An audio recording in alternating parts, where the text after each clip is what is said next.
Friends, पिछले video में हमने डिस्कस किया था कि ये निफ्टी के लिए रेजिस्टेंस रेंज है। पर्टिकुलरली हमने यहाँ से जो बाउंस है उसके लिए भी प्रोजेक्शन रेंज निकाली हुई थी कि यहाँ से ये इम्पल्स और ये करेक्शन इस रेंज में निफ्टी आ सकता है और वहाँ पे रेजिस्टेंस ले सकता है। और इसी रेंज में यहाँ पे निफ्टी में हमें मॉर्निंग में ही बाउंस देखने को मिल गया, गैप अप ओपनिंग होके।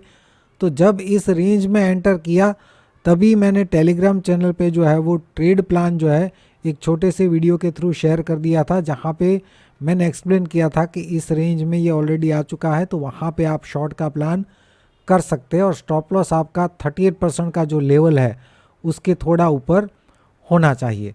अब यहाँ पे क्या हुआ, स्टॉप लॉस जो है वो हो सकता है ज़्यादातर लोगों का हिट हो गया हो, राइट।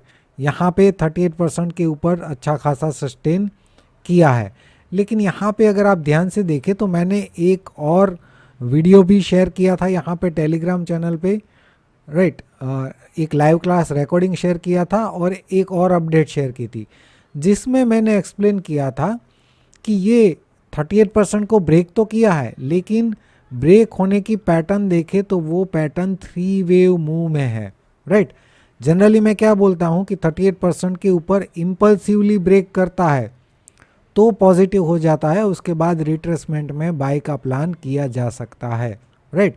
लेकिन यहाँ पे जो 38% को ब्रेक किया है वो 3 वेव में ब्रेक किया है।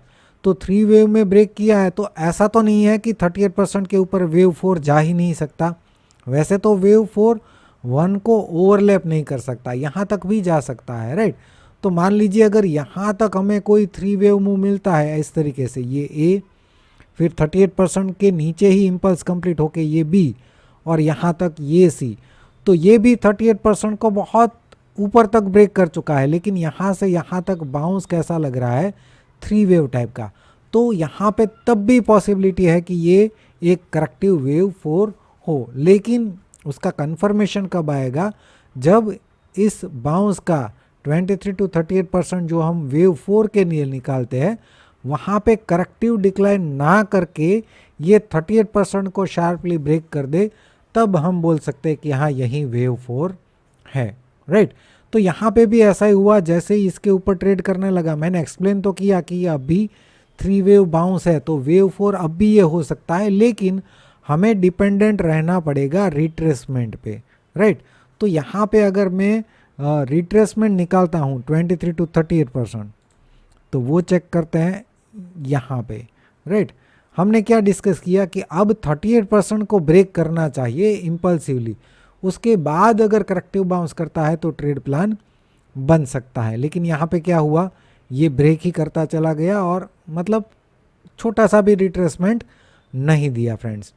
इसीलिए मैं हर बार कंफर्मेशन से पहले जहाँ पे हमारा ब्रेक इवन पॉइंट है उसके बिल्कुल नज़दीक ही ट्रेड करना पसंद करता हूँ। यहाँ पे स्टॉप लॉस हमें थोड़ा सा बड़ा करने की ज़रूरत पड़े तो वो हो सकता है, कंपैरेटिवली अगर हम देखेंगे तो रिवॉर्ड तो उससे बड़ा ही होगा हर बार, राइट। लेकिन अगर कंफर्मेशन का वेट करने जाता हूँ तो कई बार ऐसा हो जाता है कि मार्केट उसके बाद रिट्रेसमेंट करके मौका ही नहीं देता है, राइट। अब यहाँ पे जो हुआ वो कोई बात नहीं, इसको छोड़ देते हैं। अब क्या हो सकता है वो देखते हैं। अब ये अभी भी 4 हो सकता है, भले ही 38% के ऊपर ब्रेक कर दिया है।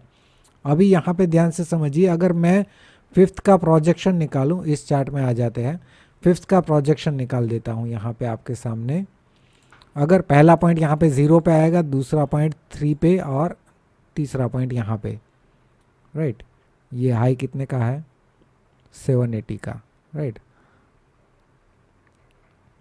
तो ये मैं प्रोजेक्शन निकाल दे रहा हूँ 38, 61% और 100% मैक्सिमम, राइट। तो यहाँ पे 38 और 61% की रेंज तो ये निकल के आ रही है। अब ध्यान से देखेंगे तो यहाँ से जो हमने वेव सी की रेंज निकाली है वो ये 100% है और ये 100 to 123% ये रेंज है। और वेव 5 की रेंज तो उसके ऊपर ही 38 और 61% दोनों मिनिमम वेव सी का जो प्रोजेक्शन है उसके ऊपर आ रहा है। इसका मतलब ये हुआ कि ये वेव 5 जो है वो एक्सटेंडेड होने के चांसेस ज़्यादा है। क्यों चांसेस ज़्यादा है, क्योंकि ये अगर निफ्टी को वेव सी का मिनिमम प्रोजेक्शन अचीव करना है तो ये 61% के ऊपर जाएगा ही जाएगा वेव 5, राइट। यानी कि यहाँ पे ये वेव 5 एक्सटेंडेड होने के चांसेस ज़्यादा है। अब आपको तो मालूम है कि कोई वेव 5 एक्सटेंडेड है तो एक्सटेंडेड वेव 5 जो है वो 100% तक रिट्रेस करता है। इसका मतलब ये हुआ कि जैसे ही वेव 5 इस रेंज में कंप्लीट होता है वैसे ही एक शार्प बाउंस की पॉसिबिलिटी भी साथ साथ बन जाती है, जो यहाँ तक एटलीस्ट हमें देखने को मिल सकता है। अगर प्लान के हिसाब से ही ये वेव 5 1 2 3 4 5 करके ऐसे ही जाता है तो यहाँ पे बाय का प्लान भी हम करेंगे। उसको इंटरनल स्ट्रक्चर को देख के एक छोटी सी बाइंग रेंज भी हम आइडेंटिफाई करेंगे कि इस रेंज में हम बाय का प्लान बना सकते हैं, राइट। अभी के लिए लाइव मार्केट अपडेट के लिए टेलीग्राम चैनल है, वहाँ पे जुड़ सकते हैं, और डेली वीडियोस तो मैं यूट्यूब पे पोस्ट करता ही हूँ, राइट। तो रेगुलर अपडेट के लिए फ्रेंड्स यूट्यूब चैनल को ज़रूर सब्सक्राइब कर लीजिए। वीडियो देखने के लिए आपका बहुत बहुत शुक्रिया, धन्यवाद।